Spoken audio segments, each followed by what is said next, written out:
Hey everyone, 10:45. Now, usually when I read off something from a fellow fan who has their opinion, has a right to say what they want because it's their opinion, and I know not many people will agree with it. And usually what I read is from people at DeviantArt. This is going to come as a surprise to all of you. But these two things I'm about to read are just two things off of the Bumble King forum. You see, there's a section that Ian Flynn put up for the Sonic Universe 43 spoilers. That's right. And on one of the pages, I think it's page 8 of this topic, there's one fan called One Soul Sam. One Soul Sam.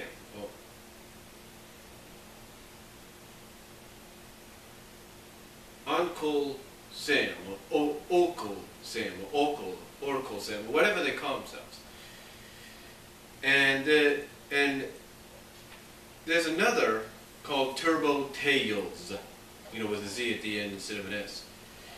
Well, Sam, let's put it that way, or OS, on August 14th, which was basically not even a week ago, but almost a week ago, and the same goes with Turbo Tails' response, at 11:09 a.m. said this, because they're kind of from what I can understand here from what they're saying, they're kind of and in response they told somebody this, they're kind of looking at the facts kind of deal. So this is what OS, Sam, if you will, at the Bumble King forum said, and I'll provide a link down below in case you guys want to read it yourself. Because it's not just, this person, but on this one page, it's like everybody's talking about it. Because one of the things everybody's always wondering, and you can see up there, is, and you probably see in the description, either up there in the titles or not, or in the description, it's asking, who is the traitor? Because you see, ever since Silver was introduced into the comics, the main goal of the character Silver was to always find out who is the betrayer, who's the one that caused his world to become a disaster, caused his world to go into chaos, to go into ruins. So, a lot of people are discussing this in the on page 8, if you will, of the Sonic Universe 43 topic. Now, ever since she was roboticized and then later on weaponized, some have believed it could be Sally.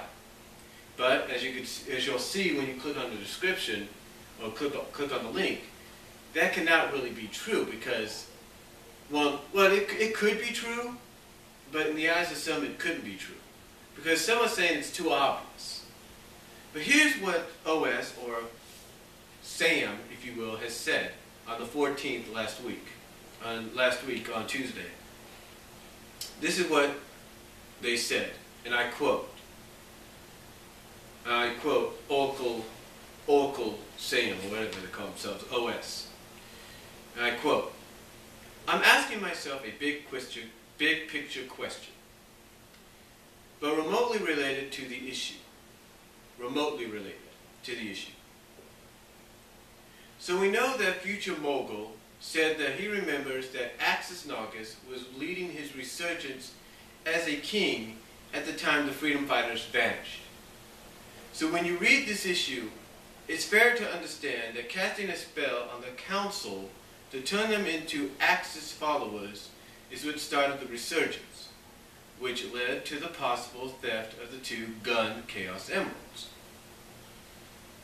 But it's also fair to point out that if these events are correct, then does that mean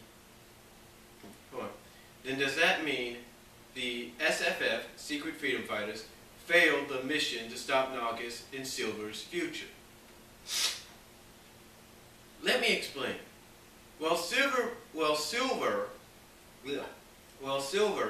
being in the present time is evidently causing chain reactions to change the future by him simply being there and also helping the heroes, I would like to point out that he is technically useless for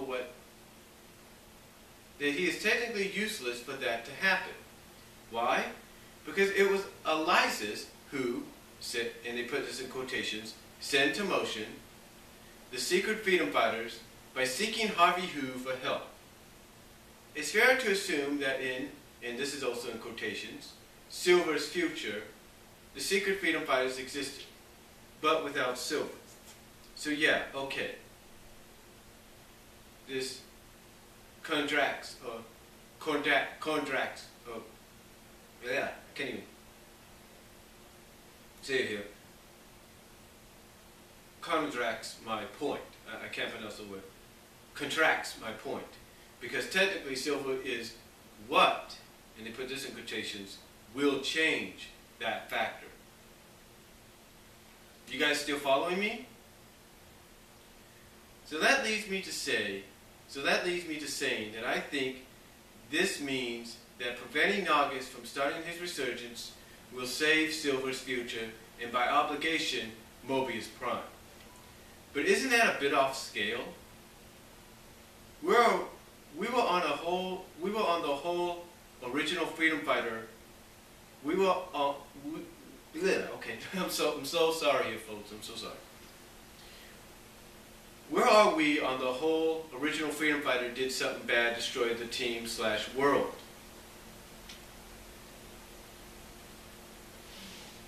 The only thing I see here is that the freedom fighters were destroyed by bad luck and had bad decisions. Sally made the decision to save the world by sacrificing herself. That's kind of bad luck, and yes, still a good decision. Nicole got swooped away from the city because of Nagas, and by extent the Iron Queen. Bad luck.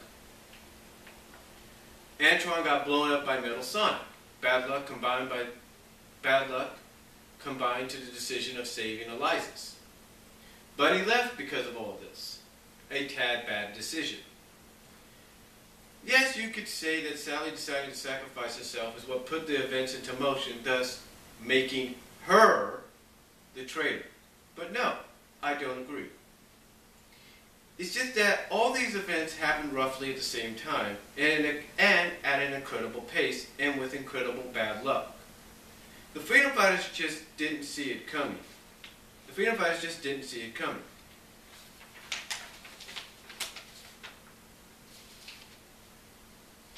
Let's see, what else?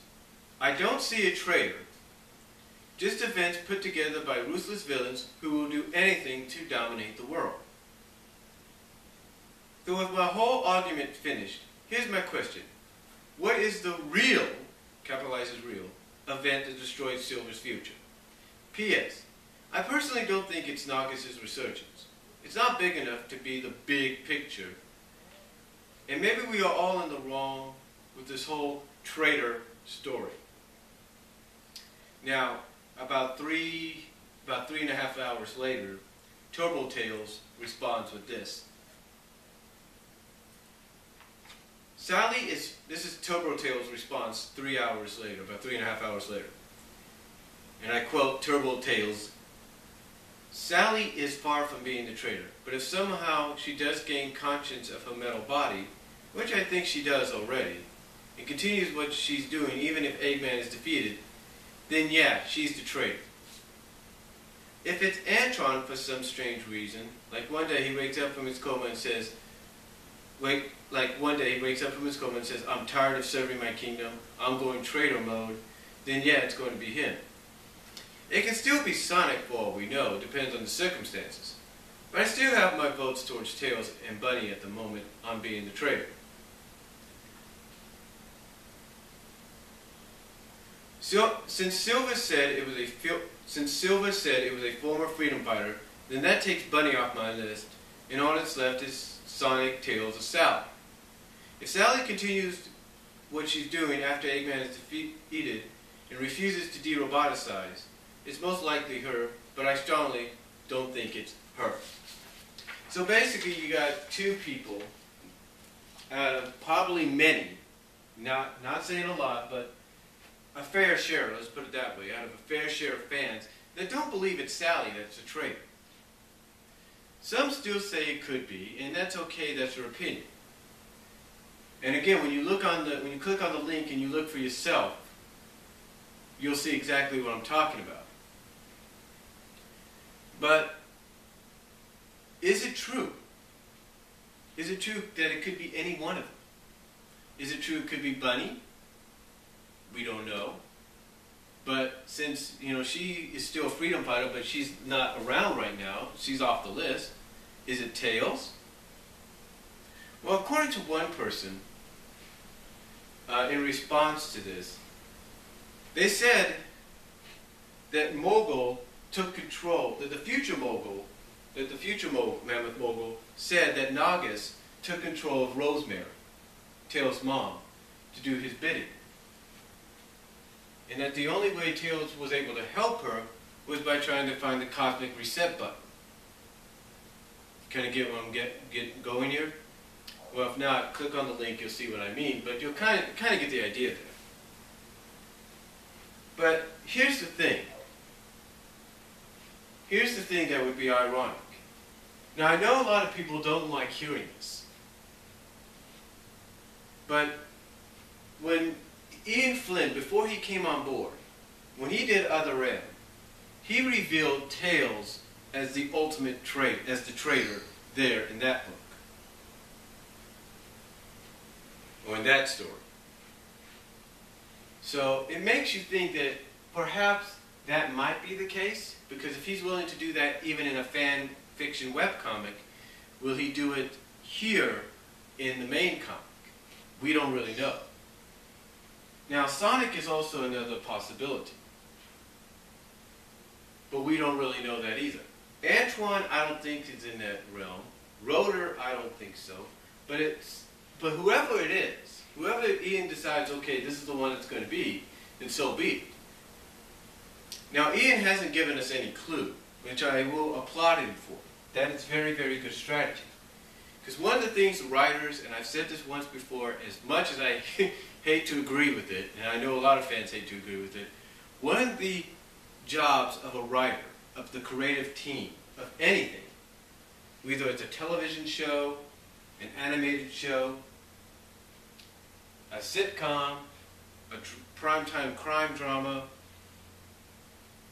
professional wrestling, if you will, or in this case, comic books, one of their jobs, one of the creative team's jobs, is to tick the fans off, is to tick them off, piss them off, if you will, to the point that they will want answers. They will start demanding answers to where they will want to know what is it you are trying to get at. Who is the traitor? Or who are you trying to say? Who are you trying to hint at?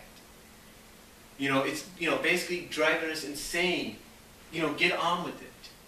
And you can already see that over at the Bumble King forums. You can already see that at Sonic Stadium, at the Sega forums, at Saturday Morning Sonic, Saturday AM Sonic, DeviantArt, Facebook, Twitter, YouTube. You can see it everywhere. That people are getting sick and tired of waiting. They want straight answers. They want it done with. They want straight answers right now. They want to know what you're getting at, what Ian's getting at, with the traitor thing when it relates to Silver. They want a straight answer whether or not Sally will be de-roboticized or not. They want these straight answers because they're getting sick and tired of waiting. Now, of course, there are fans, comic book fans, or fans of any kind of media, that likes when creative does this, likes when the creative team does this, and holds you in suspense and like, ooh, they got me on the edge of my seat. I'm wondering what's going to happen next. I mean, you take, for example, SummerSlam last night. It kind of left us on a cliffhanger, wondering exactly what will happen with Triple H next, or where exactly he's going to go from here. And it makes you want to tune in tonight to Monday Night Raw. It's the same thing with comic books. And people, same thing with comic books, crime dramas on television, animated shows, primetime sitcoms and stuff like that. It makes you want more. It makes you crave for more. And there are people that are fans of that because They know that that's what a creative writing team is supposed to do. It's supposed to it's supposed to give you this kind of stuff so that you'll want more. So that you'll want to see more, that you'll keep coming back for more.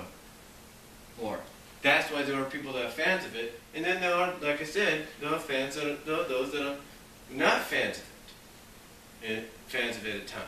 You know, they can be, but sometimes they won't be, because of the fact that it's like, you know, come on, you know, you're confusing us. You know, what is the answer? You know, when are you going to give it to us?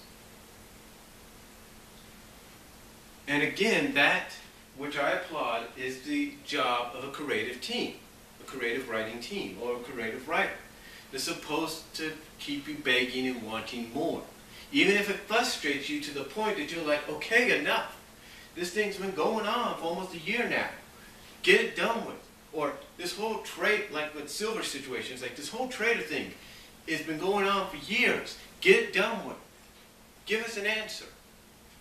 You know, they want all these questions answered because, you know, they're sick and tired of waiting. It's like, to them, it's like enough. But then again, like I said, you've got fans that are like, yeah, I like what you're doing. I can't wait to see the next issue, to see exactly what he's got planned next. Because they like being drawn in. They like the creativeness. They like being left on the edge of the seat. I remember going to the theater and watching X-Men 2 United. X-Men 2 United.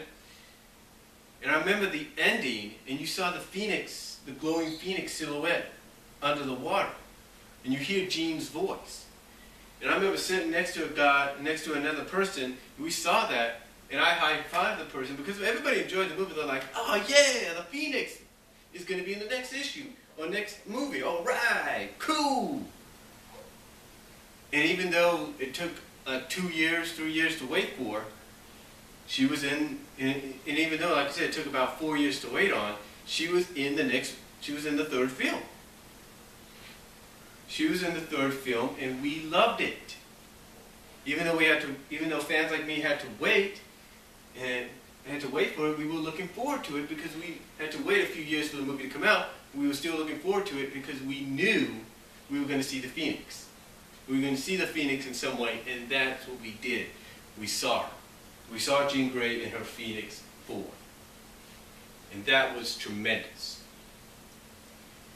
And again, that's the whole point of creative writing, of a creative writer or writing team, to keep you on the edge of your seat. Keep those that are fans of it on the edge of the seat, have them come back for more, as well as much as it may sound cruel, frustrate those that are like, okay, we get we get it. You know, okay, we've had enough. Get to the point, kind of deal. And that's when it comes back to these two, along with the others on that forum, and all the other forums and sites, it's basically the same thing. You know, they're like, it's basically the same thing. One of the things about creative is they keep you guessing. It keeps you guessing, keeps you wondering exactly who they're going to choose. Like in Silver's traitor relation story, you know, it makes you wonder who's going to be revealed.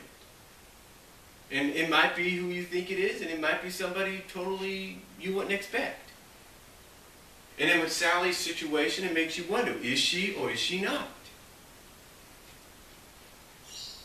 And again, that's the job of a creative team, whether we like it or not. So, but that's all I'm going to say on the topic of who is the traitor, you know, and all that. Comment down below, tell me what you guys think. Video response if you like, and I'll talk to y'all later. I'm going to charge this camera.